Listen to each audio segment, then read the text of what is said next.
gente! Tudo bem com vocês? Hoje a gente vai aprender sobre o modernismo brasileiro, a segunda fase, que acontece de 1930 a 1945 e é dividido principalmente em poesia e prosa. Antes de tudo, eu vou falar sobre o contexto histórico, o que estava acontecendo no Brasil e no mundo nessa época.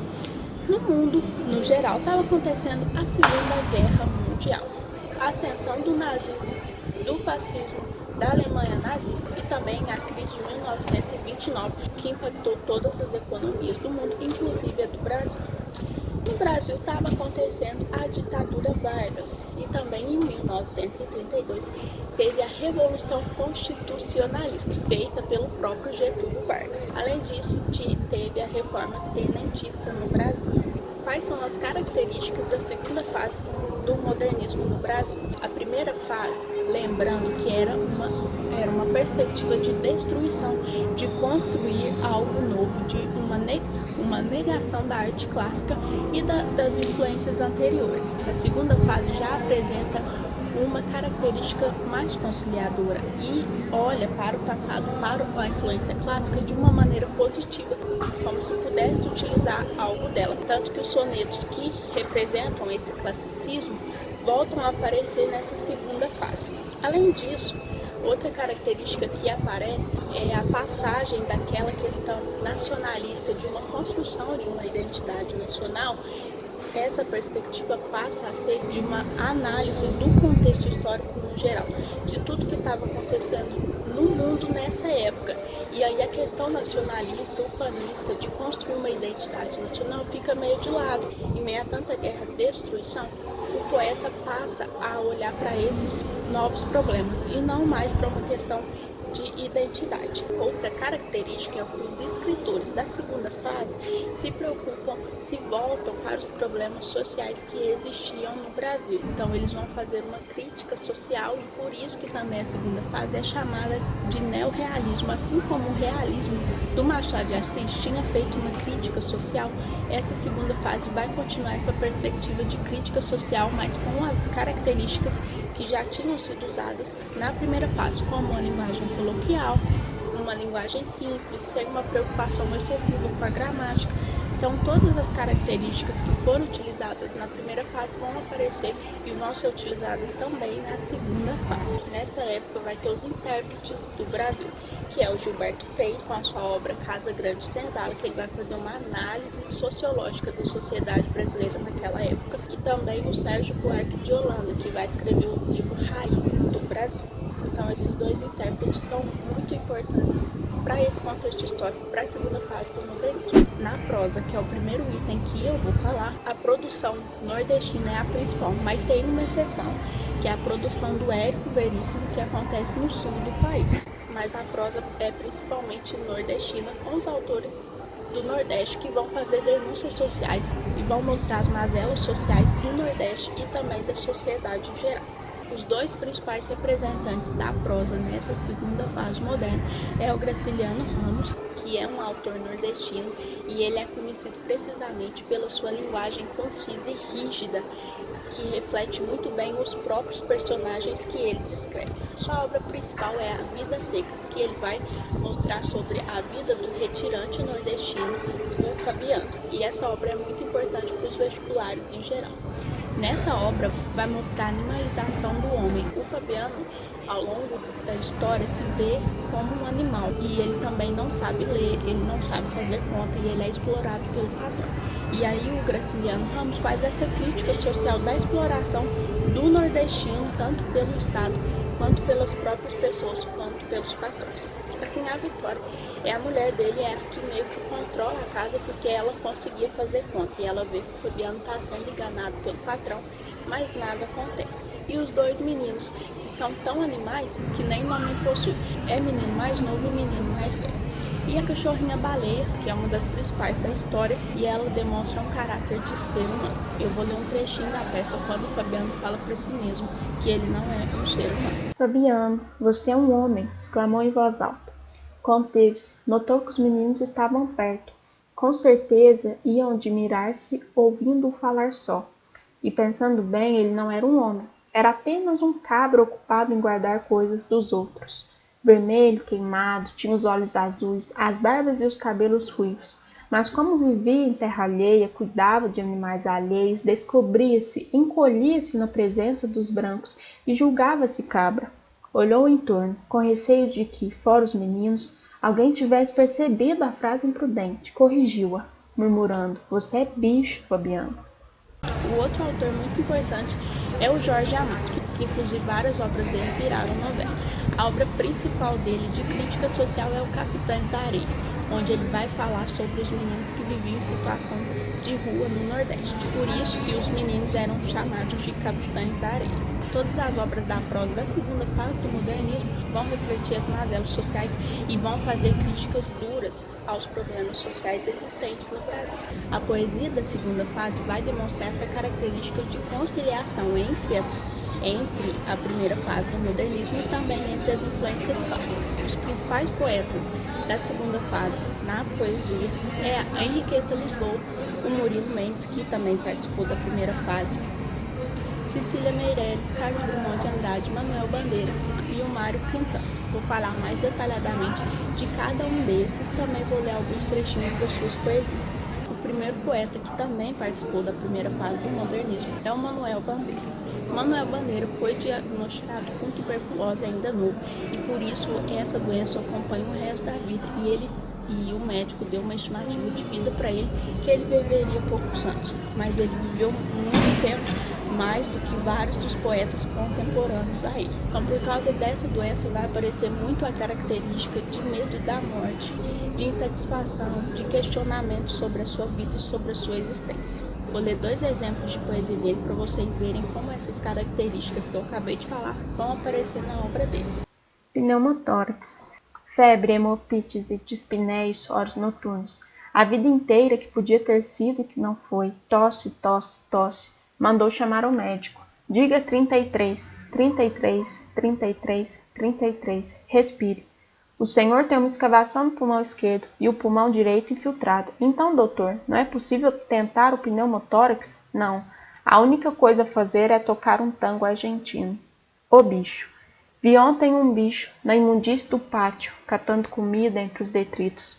Quando achava alguma coisa, não examinava nem cheirava, engolia com voracidade. O bicho não era um cão, não era um gato, não era um rato. O bicho, meu Deus, era um homem.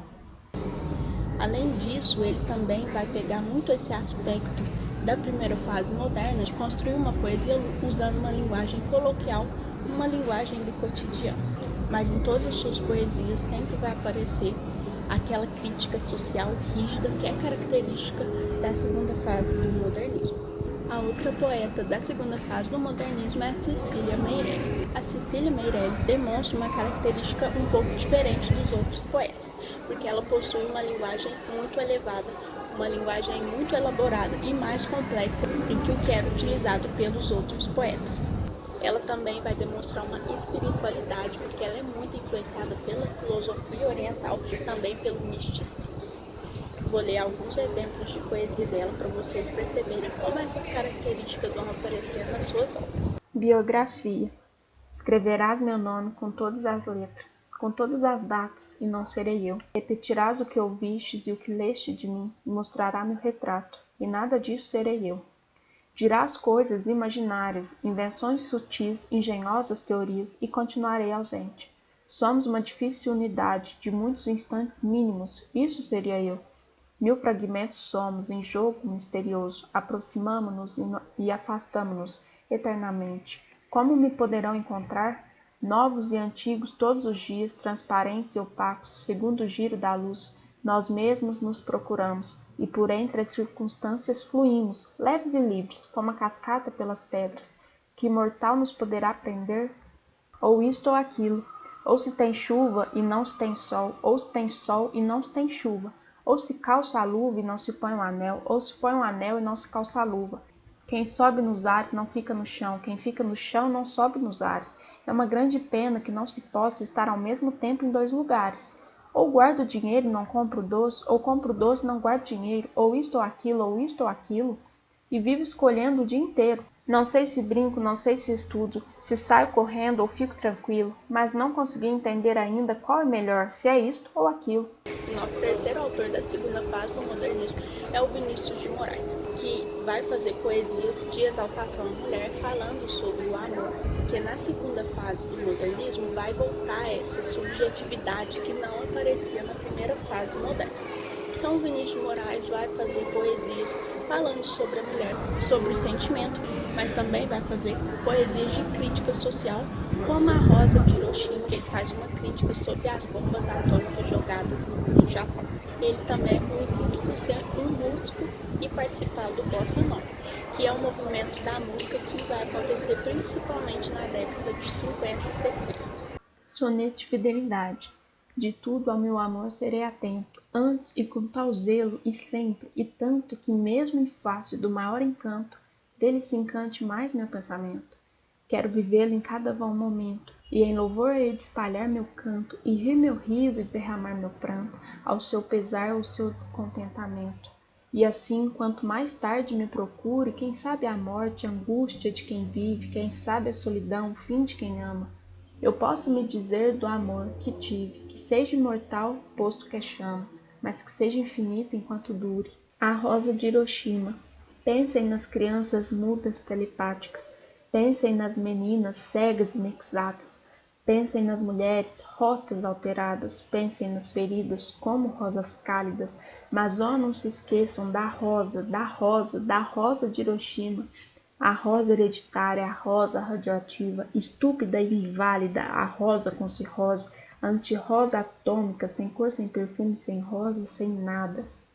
O nosso outro poeta é o Carlos Drummond de Andrade, que também é um dos mais conhecidos do modernismo e que todo ano aparece no Enem. O Carlos Drummond de Andrade falou sobre várias coisas e em algumas poesias é possível perceber um caráter filosófico, reflexivo, existencialista. Em outras dá para perceber uma metalinguagem quando ele questiona o próprio fazer poético. E ele também demonstra em muitas poesias um aspecto mais pessimista. As poesias do Drummond são divididas principalmente em 5 vertentes. A primeira vertente é a poesia saudosista, que é quando ele vai demonstrar saudade e vai relembrar a cidade natal dele, que é Itabira.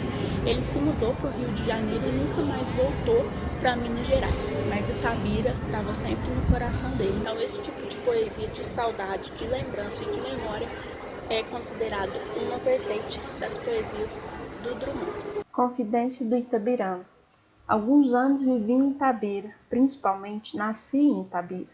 Por isso sou triste e orgulhoso de ferro. 90% de ferro nas calçadas, 80% de ferro nas almas, e esse alinhamento do que na vida é porosidade e comunicação.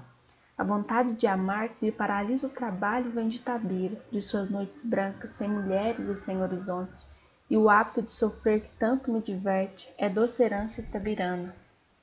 De Itabira trouxe prendas diversas que ora te ofereço, essa pedra de ferro, o futuro aço do Brasil, este São Benedito do velho santeiro Alfredo Duval, este couro de anta estendido no sofá da sala de visitas, este orgulho, esta cabeça baixa. Tive ouro, tive gado, tive fazendas, hoje sou funcionário público. Itabira é apenas uma fotografia na parede, mas como dói. A segunda vertente é a poesia intimista, onde ele vai demonstrar o meu lírico com total percepção do mundo à sua volta, mas uma percepção pessimista ou uma percepção cruel da própria realidade que o cerca. Vou ler um exemplo de uma poesia intimista para vocês perceberem do que eu estou falando. Os ombros suportam o mundo. Chega um tempo em que não se diz mais, meu Deus, tempo de absoluta depuração, tempo em que não se diz mais, meu amor, porque o amor resultou inútil e os olhos não choram, e as mãos tecem apenas o rude trabalho e o coração está seco. O terceiro tipo é a poesia de participação social. Este é tempo de partido, tempo de homens partidos. Em vão percorremos volumes, viajamos e nos colorimos. A hora pressentida esmigalha-se em pó na rua. Os homens perdem carne, fogo, sapato. As leis não bastam, os lírios não nascem da lei. Meu nome é tumulto e escreve-se na pedra. O quarto tipo é a poesia metafísica, que são as poesias onde ele vai demonstrar um questionamento sobre a realidade, sobre a existência humana. Vou ler um exemplo de uma poesia metafísica do Drummond. Amar, que pode uma criatura senão entre criaturas amar? Amar e esquecer, amar e mal amar, amar, desamar, amar, sempre e até de olhos virados, amar. O quinto tipo é o poema objeto, onde ele vai demonstrar uma influência do futurismo e o poema vai ser todo estruturado de maneira caótica, demonstrando um movimento bem na linha do próprio futurismo. Vou ler um exemplo também de poema objeto do Drummond. Isso é aquilo, o fácil, o fóssil, o míssil, o físsil, a arte, o infarte, o ocre, o canuto, a urno farniente, a foice, o fascículo, Alex, o judex, o maiô, o avô, a ave, o mocotó, o sol, o sambaqui. O nosso último poeta da segunda fase do modernismo é o Mário Quintana, que também é o mais conhecido de todos. Mesmo na época em que ele estava vivo e que ele escrevia, ele era o poeta mais adorado. Todo mundo gostava dele, tanto os acadêmicos quanto o povo em geral. As poesias dele vão demonstrar uma linguagem coloquial, também vão mostrar perspectivas de vida, poesias que mostram o existencialismo, essa filosofia do existencialismo, medo, angústia, ironia e humor. Ele também usou muito humor para fazer suas poesias e por isso que ele também era muito adorado. Além disso, ele era um mestre da ironia. Vou ler um exemplo da poesia do Mário Quintana para vocês perceberem como que essas características vão aparecer na sua poesia. Todos esses aí que estão atravancando o meu caminho, eles passarão. Eu passarinho. Agora eu vou falar da intertextualidade, que o Enem adora. O poema de Sete Faces do Drummond vai ser retomado por vários poetas e vários cantores ao longo da história. Quando nasci, um anjo torto desses que vivem na sombra disse: vai, Carlos, ser gaucho na vida. As casas espiam os homens que correm atrás de mulheres. A tarde talvez fosse azul, não houvesse tantos desejos. O bonde passa cheio de pernas, pernas brancas, pretas, amarelas. Para que tanta perna, meu Deus? Pergunta meu coração. Porém meus olhos não perguntam nada. O homem atrás do bigode é sério, simples e forte, quase não conversa. Tem poucos, raros amigos, o homem atrás do óculos e do bigode. Meu Deus, por que me abandonaste? Se sabias que eu não era Deus, se sabias que eu era fraco. Mundo, mundo, vasto mundo, se eu me chamasse Raimundo, seria uma rima, não seria uma solução. Mundo, mundo, vasto mundo, mais vasto é o meu coração. Eu não devia te dizer, mas essa lua, mas esse conhaque, botam a gente comovido como o diabo. Essa perspectiva do anjo visitar no dia do nascimento e te contar como vai ser sua vida e meio que fazer uma profecia, vai ser retomada em vários poetas e músicos ao longo da história. Por exemplo, a Adélia Prado vai fazer uma paródia desse poema. Com licença poética. Quando nasci um anjo esbelto desses que tocam trombeta no Sião, vai carregar bandeira, cargo muito pesado para a mulher, esta espécie ainda envergonhada. Aceito os subterfúgios que me cabem sem precisar mentir. Não sou feia que não possa casar, acho o Rio de Janeiro uma beleza e ora sim, ora não, creio em parte sem dor. Mas o que sinto e escrevo, cumpro a sina, inauguro linhagens, fundo reinos, dor não é amargura. Minha tristeza não tem pedigree, já a minha vontade de alegria, sua raiz vai ao meu mil avô. Vai ser coxo na vida é maldição para homem, mulher é desdobrável, eu sou. O Chico Buarque também vai fazer uma releitura desse poema, usando essa perspectiva de um anjo que visita no dia do nascimento e faz a profecia. Nas artes plásticas, o Cândido Portinari é o principal representante do que estava acontecendo no Romance de 30, que é a prosa que eu falei no começo dessa aula. Nas suas telas, nas suas pinturas, vão aparecer esse caráter de denúncia social que se assemelha muito até à própria obra do Capitães de Areia e do Jorge Amado e a obra Vidas Secas do Graciliano Ramos. Então, nas artes plásticas, o Cândido Portinari representa bem a segunda fase do modernismo. Então, essa foi a nossa aula de hoje, espero que você tenha gostado. Se você gostou, curte o vídeo e se inscreva no meu canal. Se você quiser saber mais sobre o Zagreb, mais sobre a Croácia, então me siga no Instagram e olhe os destaques. Tchau!